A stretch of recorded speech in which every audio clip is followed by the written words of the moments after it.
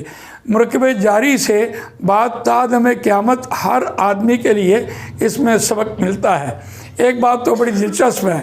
دوسری بات یہ ہے کہ یہ اس میں دیکھتے ہیں دو آوازوں کے اعتبار سے، جب ہم یہ کہتے ہیں الکافرین،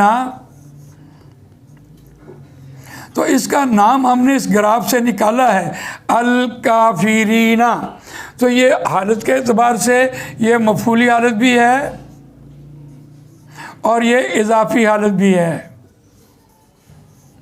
اور وسعت کے اعتبار سے یہ معرفہ ہے، عدد کے اعتبار سے یہ جمع ہے اور مذکر بھی ہے۔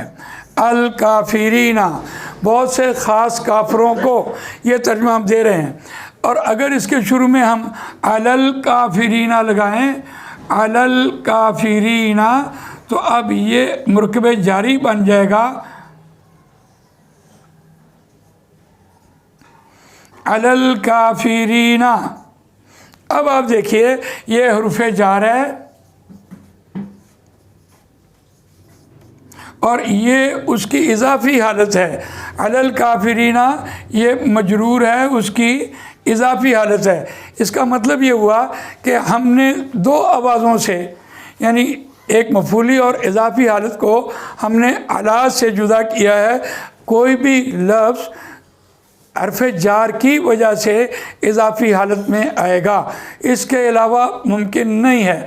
دیکھیے کتنی خوبصورت بات ہوئی کہ یہ جو چارٹ ہم نے پڑھا تھا اس میں ہم نے اضافی حالت کی وجہ سے اس کو جدا کیا ہے، اور بہت سی مثالیں آپ کے سامنے آ جائیں۔ دیکھیے اعوذ باللہ من الشیطان الرجیم، اعوذ میں پناہ مانگتا ہوں، میں اللہ کی پناہ میں آتا ہوں شیطان مردود کے شر سے۔ اور اس مثال کو ہم دیکھتے ہیں، اعوذ باللہ،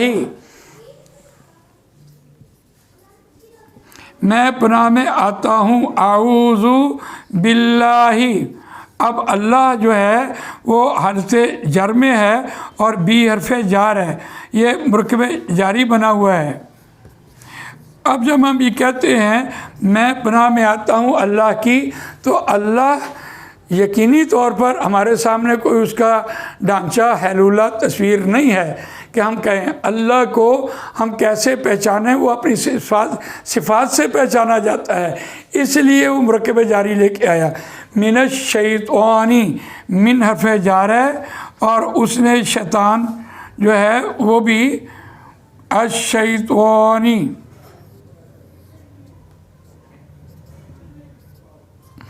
اب شیطان مردود کے شر سے، اب شیطان کہاں نظر آ رہا ہے ہمیں؟ اس اعتبار سے دیکھیے شیطان ہمیں کہاں نظر آ رہا ہے؟ شیطان رسول اللہ صلی اللہ علیہ وسلم نے فرمایا کہ جو بھی انسان پیدا ہوتا ہے اس کے ساتھ ایک شیطان پیدا ہوتا ہے، اور وہ ہماری سنتا ہے، وہ منصوبے بنا لیتا ہے، وہ ہم اس کو دیکھ نہیں سکتے، لیکن ہم اس کو مرکب جاری ہونے کے حوالے سے یہ کہتے ہیں کہ وہ بات نظر نہیں آ رہی، تا دم قیامت بات چل رہی ہے۔ اگر کوئی شیطان کی بات قرآن میں فکس کرتا تو اس دور کی وہ شیطان ہے، اس سے انسان سارے بچ جاتے۔ تو اس اعتبار سے دیکھیے اعوذ باللہ من الشیطان الرجیم، میں پناہ میں آتا ہوں اللہ کی شیطان مردود کے شر سے۔ ہر آدمی جب یہ بول رہا ہوتا ہے تو وہ اپنے تئیں یہ غور کرے کہ میں کس سے بات کر رہا ہوں اور کس کے متعلق بات کر رہا ہوں۔ تو یہ دیکھیے آپ کے سامنے ایک مثال آئی ہے، الحمدللہ، میں تمام تعریفیں واسطے اللہ کے۔ یہی بات یہاں بھی ہے،